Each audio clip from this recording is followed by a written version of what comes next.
വെള്ളിയാഴ്ച പെരുന്നാൾ ദിനമായാൽ 2 തവണ പള്ളിയിലേക്ക് പോകേണ്ടത് ഒരു മുസ്ലിമിനെ സംബന്ധിച്ചിടത്തോളം നിർബന്ധമായ കാര്യമാണോ? സാധാരണഗതിയിൽ എല്ലാവരും രാവിലെ പെരുന്നാൾ നിസ്കാരത്തിന് പോകും. അത് മുഅക്കദായ ശക്തമായ ഒരു സുന്നത്താണ് പെരുന്നാൾ നിസ്കാരം എന്നുള്ളത്. അത് കഴിഞ്ഞാൽ പിന്നെ ജുമുഅ നിസ്കാരം, ഇത് നിർബന്ധമാണ്. ഒരു മുസ്ലിമിനെ സംബന്ധിച്ചിടത്തോളം ജുമുഅ എന്നുള്ളത് എല്ലാ വെള്ളിയാഴ്ചയിലും ഷർത്തുകളൊത്ത് നിബന്ധനകളൊക്കെ ഒത്തിട്ടുണ്ടെങ്കിൽ അവനക്കത് നിർബന്ധമായ സംഗതിയാണ്, പുരുഷനക്ക് നിർബന്ധമായ സംഗതിയാണ്. എന്നാൽ വെള്ളിയാഴ്ച പെരുന്നാളായാലോ 2 തവണ പള്ളിയിലേക്ക് പോകേണ്ടി വരുമോ എന്നുള്ളത്. ജുമുഅ നിർബന്ധമാണ്, അത് ഒഴിവാക്കാൻ പറ്റുകയില്ല. എന്നാൽ ഇപ്പോൾ സലഫികളായ ആളുകൾ സംസാരിച്ചു കൊണ്ടിരിക്കുന്നതും പറഞ്ഞുകൊണ്ടിരിക്കുന്നതും ജുമുഅക്ക് പോകൽ നിർബന്ധമില്ല, പെരുന്നാൾ നിസ്കാരം കൊണ്ട് മതിയാക്കാം എന്നും അതിന് ചില ഹദീസുകളും അവർ ദുർവ്യാഖ്യാനിക്കുകയാണ്. 1-2 സലഫികളുടെ പ്രസംഗം കേട്ടിട്ട് അതിൻ്റെ വിശദീകരണത്തിലേക്ക് ഇൻഷാ അല്ലാഹ് നമുക്ക് എത്താം. വെള്ളിയാഴ്ച പെരുന്നാൾ വന്നാൽ ജുമുഅ സംഘടിപ്പിക്കൽ നിർബന്ധമാണ്, ജുമുഅയിൽ പങ്കെടുക്കൽ നിർബന്ധമില്ല. വെള്ളിയാഴ്ച പെരുന്നാൾ 25 മാസം കാണുമ്പോൾ 20 ഉദയുണ്ട്. അപ്പൊ കാണാനാണ് സാധ്യത കൂടുതൽ. അപ്പൊ വെള്ളിയാഴ്ച ജുമുഅ നടക്കണം, പള്ളി കമ്മിറ്റി വെച്ച് ജുമുഅ നടത്തണം. ഖതീബ് ആർക്കും വരാം, ഖതീബ് നിർബന്ധമില്ല, ഖതീബിനെ വന്നാൽ മതി, ഞാൻ തന്നെ കൊള്ളുന്നില്ല, പങ്കെടുക്കൽ നിർബന്ധമില്ല. അപ്പൊ രാവിലെ പെരുന്നാൾ വന്നാൽ ഇതുപോലെ ജുമുഅ നിർബന്ധമില്ല, എന്നാൽ ജുമുഅ നടക്കൽ നിർബന്ധമാണ്. ജുമുഅ ക്യാൻസൽ ആക്കാൻ പറ്റില്ല, പങ്കെടുക്കുന്ന ആളുകൾ തങ്ങൾക്ക് വരാം, അല്ലെങ്കിൽ വന്നാൽ കൂടിട്ടു വന്നില്ലെങ്കിൽ ഒരു കുറ്റമില്ല. അപ്പോൾ ഇയാളെ പ്രസംഗം കേട്ടല്ലോ, പങ്കെടുക്കൽ നിർബന്ധമില്ല, ജുമുഅ സംഘടിപ്പിക്കുന്നത്. ഇപ്പം എങ്ങനെ വെക്കുക? ജുമുഅ സംഘടിപ്പിക്കണമെങ്കിൽ ആൾക്കാർ വരണ്ടേ? ആരും വരാതിരുന്ന പോയി ജുമുഅ എങ്ങനെ നിസ്കരിക്കൽ? ഖതീബ് ഒറ്റയ്ക്ക് ജുമുഅ നിസ്കരിക്കുമോ? ജുമുഅയുടെ ഷർത്തല്ല ജമാഅത്ത് എന്നുള്ളത്, 40 ആൾക്കാർ വേണ്ടേ? അപ്പോൾ ഇൻഷാ അല്ലാഹ് അതിൻ്റെ വിശദീകരണത്തിലേക്ക് എത്താം. അതിൻ്റെ ഇടയ്ക്ക് അയാൾ പറയുന്നുണ്ട്, അങ്ങനെയാണെങ്കിൽ പെരുന്നാൾ നിസ്കാരം കഴിഞ്ഞ് പിന്നെ പോയാൽ മതി, ജുമുഅ നിസ്കരിക്കൽ നിർബന്ധമില്ല, അങ്ങനെ ലോറി നിസ്കരിച്ചാൽ മതിയെന്ന്. ഇതൊക്കെ ഇസ്ലാം മതത്തിൽ പഠിപ്പിക്കാത്ത കാര്യങ്ങളാണ് സലഫികൾ പറഞ്ഞുകൊണ്ടിരിക്കുന്നത്. ഇസ്ലാമുമായിട്ട് ഒരു ബന്ധവും ഇവർക്കില്ല എന്നതിൻ്റെ വ്യക്തമായ അടയാളങ്ങളാണ്. ഇനി അടുത്തൊരു സലഫി, ആ സലഫിൻ്റെ വാദം കഴിഞ്ഞിട്ട് ഇൻഷാ അല്ലാഹ് നമുക്ക് അതിൻ്റെ പ്രസംഗത്തിലേക്ക് വരാം. നോക്കൂ, ഇത് നിങ്ങൾ അംഗീകരിക്കുന്ന ഒരു ഗ്രന്ഥമല്ലേ ഇമാമുൽ ഉംറാനി. ഹിജ്റ 558 മരണപ്പെട്ട ഇമാമുൽ ഉംറാനിയുടെ ഏറ്റവും പ്രസിദ്ധമായ കർമ്മശാസ്ത്ര ഗ്രന്ഥത്തിൽ എഴുതിയ ഗ്രന്ഥമാണ് അൽ ബയാൻ ഫി ഫിഖ്ഹിൽ ഇമാം ഷാഫി. 10ലധികം വോള്യങ്ങളുള്ള ഗ്രന്ഥം. ഇതിന്റെ 2ാം വോള്യത്തിൽ ഇതേ വിഷയം ചർച്ച ചെയ്യുന്നുണ്ട്. അത് ഞാനൊന്ന് വായിക്കാം. വൈൻ ഇത്തഫഖൽ ഈദു ഫി യൗമിൽ ജുമുഅ വജബത്തിൽ ജുമുഅത്തു അലാ അഹ്ലിൽ മുസ്ർ. വെള്ളിയാഴ്ച ദിവസം പെരുന്നാൾ വന്നു കഴിഞ്ഞാൽ, ആ പെരുന്നാൾ യോജിച്ചാൽ പട്ടണവാസികൾക്ക് ജുമുഅ വാജിബ് തന്നെയാണ്. താങ്കൾ പറഞ്ഞ അതേ അഭിപ്രായം. വലാ തസ്കുതു അൻഹും ബി ഫിഇലിൽ ഈദ്. പെരുന്നാൾ നിസ്കരിച്ചു എന്ന് വിചാരിച്ചിട്ട് ജുമുഅ നമസ്കാരത്തിന്റെ നിർബന്ധം ഒഴിവാവുകയില്ല. വബിഹി ഖാല അക്സറുൽ ഫുഖഹ. ഇതാണ് ഭൂരിഭാഗം ഫുഖഹാഇന്റെയും അഭിപ്രായം. അതിന്റെ തൊട്ട് താഴെ പറയാണ് വഖാല അത്താഉൻ. അത്താഉ റളിയല്ലാഹു അൻഹു പറഞ്ഞു. ആരാണ് അത്താഉ? ആയിഷ ബീവി, ഉമ്മു സൽമ, ഉമ്മു ഹാനി, ഇബ്നു അബ്ബാസ്, അതുപോലെ തന്നെ അബ്ദുല്ലാഹ് ഇബ്നു സുബൈർ പോലുള്ള ധാരാളം സഹാബികളിൽ നിന്ന് ഹദീസ് റിപ്പോർട്ട് ചെയ്ത ആളാണ്. ആ അത്താഉ പറയാണ്, അങ്ങനെ യോജിച്ചു വന്നാൽ യുസല്ലിൽ ഈദ, പെരുന്നാൾ. അപ്പോൾ ഈ സലഫിക്കൊന്നും പണ്ഡിതന്മാരുടെ കിതാബുകൾ വായിച്ച് പരിചയമില്ല. ഒരു മസ്അല പറയുമ്പോൾ അതിൽ വ്യത്യസ്തമായ അഭിപ്രായങ്ങളുണ്ടാവും. ആ അഭിപ്രായങ്ങൾ ആരൊക്കെയാണ് പറഞ്ഞ് എന്നുള്ളത് ഇമാമിങ്ങൾ അവരെ കിതാബിലത് കൊണ്ടുവരും. അതിൻ്റെ അർത്ഥം അവരൊക്കെ അത് അംഗീകരിക്കുന്നു എന്നല്ല. ഇതിൽ തന്നെ ഇയാൾ പറയുന്നില്ല. അക്സറുൽ ഫുഖഹാവ് പറയുന്നത് എന്താണ്? ജുമുഅ നിർബന്ധമാണെന്നാണ്. പെരുന്നാൾ നിസ്കാരം വെള്ളിയാഴ്ച പെരുന്നാളായി കഴിഞ്ഞാൽ ജുമുഅ ഒഴിവാക്കാൻ പാടില്ല, അത് നിസ്കരിക്കണം, ജുമുഅ നിസ്കരിക്കണം എന്നാണ്. എന്നാൽ അഹ്മദ് ബിൻ ഹംബൽ റളിയല്ലാഹു അൻഹുവിൻ്റെ മദ്ഹബിലെ ഒരു വീക്ഷണമാണ് നിർബന്ധമില്ല എന്നുള്ളതിൻ്റെ വഴി അതിലേക്ക് നമ്മൾ എത്താം. അപ്പോൾ നമ്മൾ പറഞ്ഞു വരുന്നത് എന്താണ്? ഇയാൾ പറയുന്നത് ഇങ്ങനെ ജുമുഅക്ക് പോകാം എന്നതിനക്ക് ജുമുഅക്ക് പോകാതിരിക്കാനുള്ള വഴികളാണ് ഇവർ നോക്കുന്നത്. അപ്പോൾ അഹ്മദ് ബിൻ ഹംബൽ റളിയല്ലാഹു അൻഹുവിൻ്റെ മദ്ഹബിലെ വീക്ഷണവും അതിൻഷാല് വഴിയെ എത്താം. അപ്പോൾ ഈ കിതാബിലും ഉംറാനി ഇമാമിൻ്റെ കിതാബിലും പറയുന്നത് എന്താണ്? അക്സറുൽ ഫുഖഹാവ് പറയുന്നത് എന്താണ്? ജുമുഅക്ക് പോകൽ നിർബന്ധമാണ് എന്നാണ്. ഇമാമിങ്ങൾ അവരുടെ കിതാബിൽ മസ്അല പറയുമ്പോൾ വ്യത്യസ്തമായ അഭിപ്രായങ്ങളൊക്കെ പറയും. ചിലതിന് അവർ അതിന് ഗണ്ണിക്കും, അത് ശരിയല്ല, ആ അഭിപ്രായം ശരിയല്ല എന്ന് ഇമാമികളുടെ കിതാബിൽ ഗണ്ണിക്കും, തെറ്റാണ്, അത് ശരിയല്ല എന്ന് പറയും. അധിക കിതാബിൽ കാണാൻ കഴിയും. ഇനി തന്നെ മറ്റൊരു നമുക്കറിയാം, ഇനി ഇമാം ബുഖാരി റളിയല്ലാഹു ഉദ്ധരിക്കുന്ന ഒരു ഹദീസിൽ കാണാൻ കഴിയും. ഇതാണിപ്പോൾ സലഫികളുടെ എല്ലാം തെളിവായിട്ട് കൊണ്ട് നടക്കുന്നത്.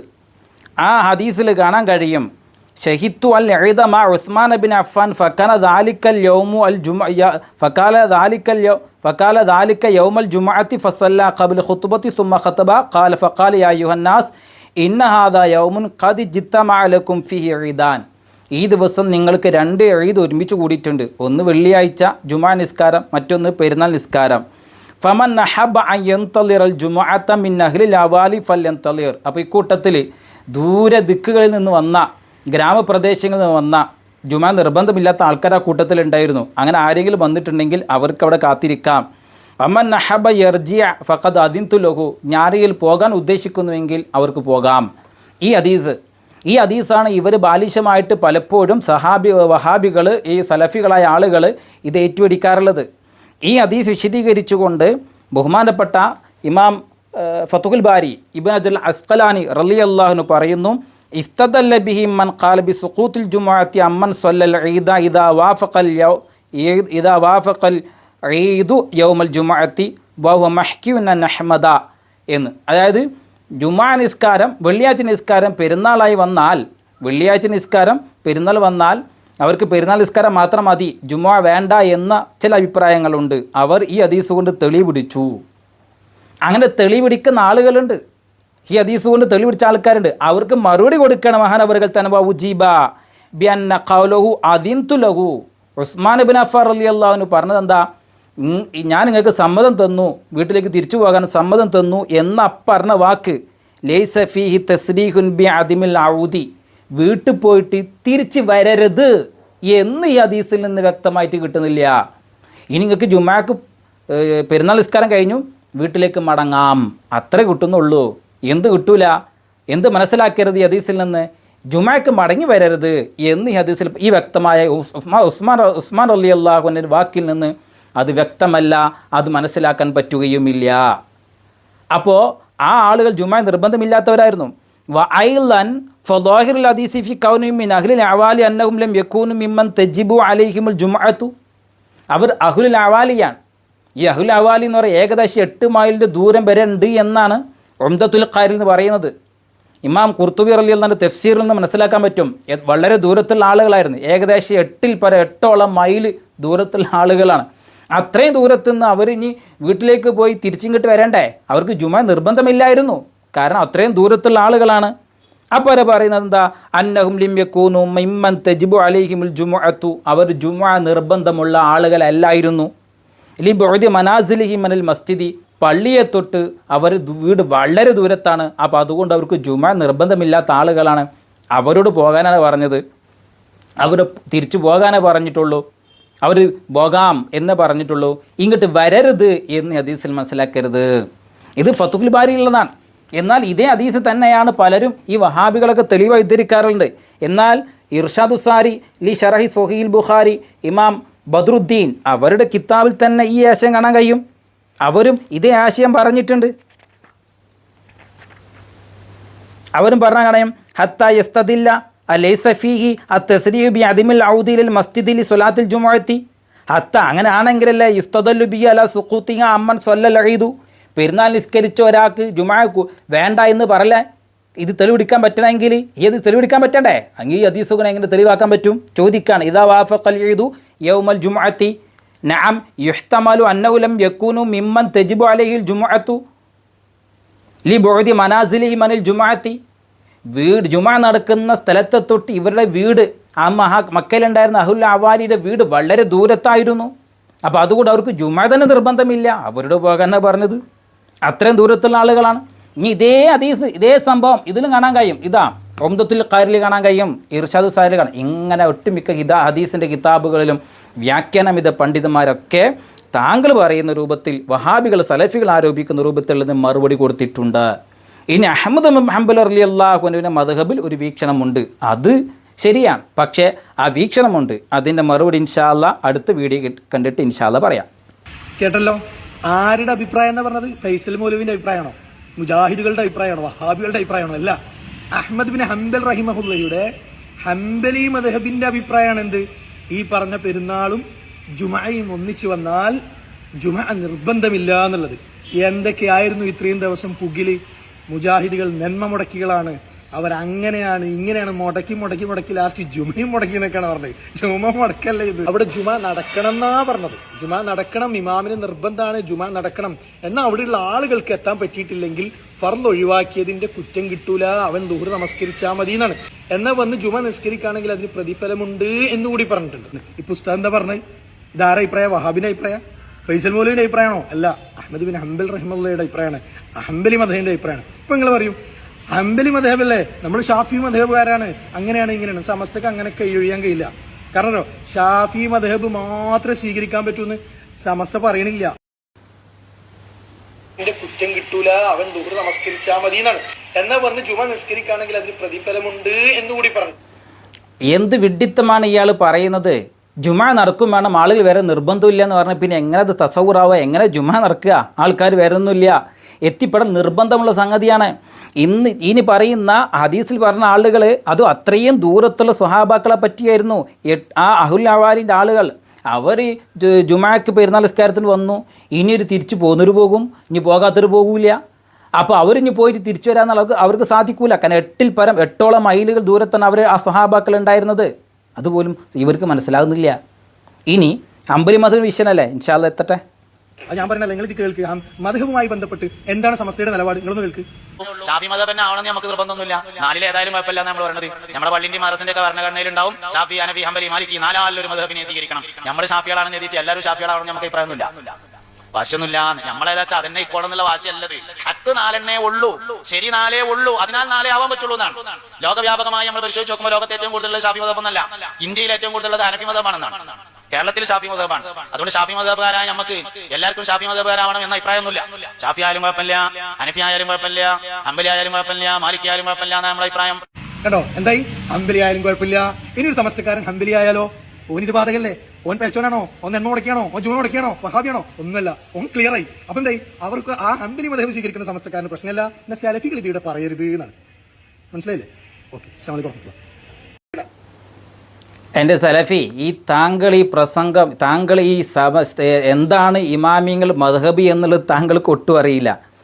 ഒരാൾക്ക് ഹംബലി മദ്ഹബ് സ്വീകരിക്കാം, ഷാഫി മദ്ഹബ് സ്വീകരിക്കാം, മാലിക്കി മദ്ഹബ്, ഈ 4 മദ്ഹബിൽ ഏതെങ്കിലും ഒന്ന് സ്വീകരിക്കണമെന്ന് നിർബന്ധമാണ്. അതാ മദ്ഹബ് മാറുകയും ആകാം, പക്ഷേ കണ്ടീഷൻ്റെ നിബന്ധനകളുണ്ട്. ഒരാൾ പിന്നെ ഒരു ഉദാഹരണം പറയാം, ഒരു ഇബാദത്ത്, ഇപ്പം നിസ്കാരം.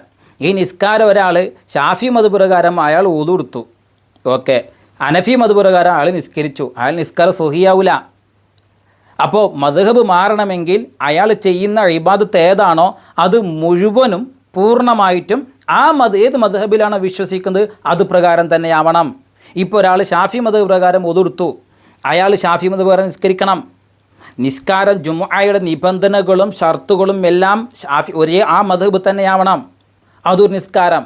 ഇനി വേണമെങ്കിൽ അയാൾ അസർക്ക് വേണമെങ്കിൽ വേറെ മദ്ഹബിലേക്ക് മാറാം, പക്ഷേ അവിടെ കണ്ടീഷൻ ഉണ്ട്. എന്താണ്? അദ്ദേഹത്തിന് ആ മദ്ഹബിൽ അയാൾ തഖ്ലീദ് ചെയ്യുന്ന മദ്ഹബിലെ ഷർത്തും നിബന്ധനകളും എല്ലാം കൂടി ഒരുമിച്ച് കൂടണം. അതല്ലാതെ ഈ മദ്ഹബിൽ ഒരു വീക്ഷണവും മറ്റേ മദ്ഹബിൽ വേറെ വീക്ഷണവും അത് തൽഫീഖ് എന്ന് പറയും. അത് ഹറാമാണ്, ചെയ്യാൻ പാടില്ലാത്ത സംഗതിയാണ്. അങ്ങനെ എല്ലാ മദ്ഹബിലെയും ഇളവുകളെല്ലാം പെറുക്കിയെടുക്കുക എന്നുള്ളത്, അതെല്ലാം നോക്കി അതിന് ഇത്തിബാ ചെയ്യുക, അതിന് ജീവിക്കുക എന്നുള്ളത് ഫിസ്ഖിലേക്കെത്തും. ചെയ്യാൻ പാടില്ലാത്ത സംഗതിയാണത്, ഫിസ്ഖിലേക്ക് എത്തുന്ന സംഗതിയാണ്. മദ്ഹബിലെ എല്ലാ ഇളവുകളും ഇങ്ങനെ പെറുക്കി നടക്കുക, അതിങ്ങനെ ചോദിച്ച് അന്വേഷിച്ച് അത് പിന്നാലെ പോവുക എന്നുള്ളത് ഫിസ്ഖിലേക്ക് എത്തുന്ന സംഗതിയാണ്. അപ്പോൾ അതാണ് പറയും. പിന്നെ അല്ലെങ്കിൽ ഒരു കാര്യം ചെയ്യുങ്ങൾ, ഈ ഹംബലി മദ്ഹബിലേക്ക് വീക്ഷണമുണ്ട്, അത് ശരി, ഓക്കെ, നിങ്ങൾ ഹംബലി മദ്ഹബ് പ്രകാരമാണ് സലഫികളായ ഞങ്ങൾ ചെയ്യുന്നതെന്ന്, നിങ്ങൾക്ക് ഇത്തിബായ് ചെയ്യുന്നതെന്ന് പറയാൻ പറ്റുമോ? നിങ്ങൾ സലഫികളായ ആളുകൾ ഹംബലി മദ്ഹബിനെ, ഹംബലി ഇമാമിനെ തഖ്ലീദ് ചെയ്തുകൊണ്ടാണ് ഞങ്ങൾ ഇങ്ങനെ ജുമുഅ ഒഴിവാക്കുന്നത് എന്നൊരു പ്രസ്താവന നടത്താൻ കഴിയുമോ? മതി. ഏതെങ്കിലും മദ്ഹബ് പ്രകാരമാണ് നിങ്ങൾ ഇബാദത്ത് ചെയ്യുന്നതെങ്കിൽ നിങ്ങൾ പരസ്യമായി പറഞ്ഞാൽ മതി, ഞങ്ങൾ ആരും പ്രശ്നമാക്കാൻ വരില്ല. നിങ്ങൾ പ്രശ്നത്തിനോ നിങ്ങളെ കൊഞ്ഞനം കുത്തുവാനോ കളിയാക്കാനോ വരില്ല. നിങ്ങളത് അങ്ങ് പറയണം, പരസ്യമായി പറയണം, ഹംബലി മദ്ഹബ് പ്രകാരമാണ് ഞങ്ങൾ നിസ്കരിക്കുന്നത്, ഞങ്ങൾ ഹംബലി മദ്ഹബ് ഇത്തിബായ് ചെയ്യുന്നവരാണ് എന്ന് നിങ്ങൾ പരസ്യമായി പറയുമോ? ഇനി അതല്ല വേറെ ഏതെങ്കിലും 4 മദ്ഹബ് ഉണ്ടല്ലോ, ആ മദ്ഹബിൽ ഏതെങ്കിലും ഒന്നിനെയാണ് നിങ്ങൾ പിൻപറ്റുന്നത് എന്ന് നിങ്ങൾ പറയാൻ ധൈര്യമുണ്ടോ? അങ്ങനെ പറയുന്നില്ലേ നിങ്ങളത് ചെയ്യുകയുമില്ല. പിന്നെ നിങ്ങളെന്താ ചെയ്യുക? സ്വയം ഹദീസ് നോക്കി ഗവേഷണം ചെയ്തുകൊണ്ട് നിങ്ങൾ ഇസ്ലാമിനെ താറടിക്കുകയാണ്, ഇസ്ലാമിനെ പരിഹസിക്കുകയാണ്. ഇതിനാണ് അഹ്ലുസുന്നത്തുൽ ജമാഅത്തിൻ്റെ ആളുകളായ സുന്നികൾ നിങ്ങൾ എതിർക്കുന്നതും നിങ്ങളെ വാദങ്ങളെ ഞങ്ങൾ നഖശിഖാന്തം ഖണ്ഡിക്കുന്നതും ചെയ്യുന്നത്. അല്ല എങ്കിൽ നിങ്ങൾ പറയണം ഞങ്ങൾ ഇന്ന മദ്ഹബ് ഇത്തിബായ് ചെയ്യുന്നവരാണ്. ഹംബലി മദ്ഹബാണെങ്കിൽ അങ്ങനെ പറയട്ടെ. ഇനി വെള്ളിയാഴ്ച പെരുന്നാളായി കഴിഞ്ഞാൽ അന്ന് ഞങ്ങൾ ജുമാ നിസ്കരിക്കുന്നില്ല, ഹംബലി മദ്ഹബിൽ പറഞ്ഞിട്ടുണ്ട്. ഞങ്ങൾ ഹംബലി മദ്ഹബിന് ഇത്തിബായ് ചെയ്യുന്നവരാണെന്ന് KNM വിസ്ഡം ഗ്രൂപ്പിൻ്റെ ആളുകളോ ഇനി ഏതെങ്കിലും ജിന്നിൻ്റെ ഗ്രൂപ്പിൻ്റെ ആളുകൾ, ഏത് ഗ്രൂപ്പായാലും കുഴപ്പമില്ല, അവരേതെങ്കിലും ഒരാൾ പരസ്യ പ്രസ്താവന നടത്തട്ടെ, ഞങ്ങൾ ഇന്ന മദ്ഹബിന് ഇത്തിബായ് ചെയ്യുന്നവരാണ്, അതനുസരിച്ചാണ് ഞങ്ങൾ ജുമ ഒഴിവാക്കിയത് എന്ന് ഒരു പരസ്യമായിട്ട് പ്രസ്താവന നടത്താൻ ഒരു വഹാബിക്ക് അല്ലെങ്കിൽ സലഫിക്ക് ധൈര്യമുണ്ടോ? അങ്ങനെ ഉണ്ടെങ്കിൽ ആ ഒരു വീഡിയോ എനിക്ക് അയച്ചു തരണമെന്ന് പറയുന്നു. എൻ്റെ സഹോദരന്മാരെ, നിങ്ങൾ ഇതുമായി ബന്ധപ്പെട്ട നിങ്ങളുടെ സംശയങ്ങൾ നിങ്ങൾ കമൻറ്റ് ചെയ്യുക. ഇൻഷാ അല്ലാഹ് നിങ്ങളുടെ കമൻറ്റുകളെ ആ മറുപടി അടുത്ത വീഡിയോയിൽ ഇൻഷാ അല്ലാഹ് പ്രതീക്ഷിക്കാവുന്നതാണ്. സംശയങ്ങൾ കമൻറ്റ് ചെയ്യുക. വസല്ലല്ലാഹു വസല്ലമ അലാ സയ്യിദിന മുഹമ്മദിൻ വഅലാ ആലിഹി വസഹ്ബിഹി അജ്മഈൻ.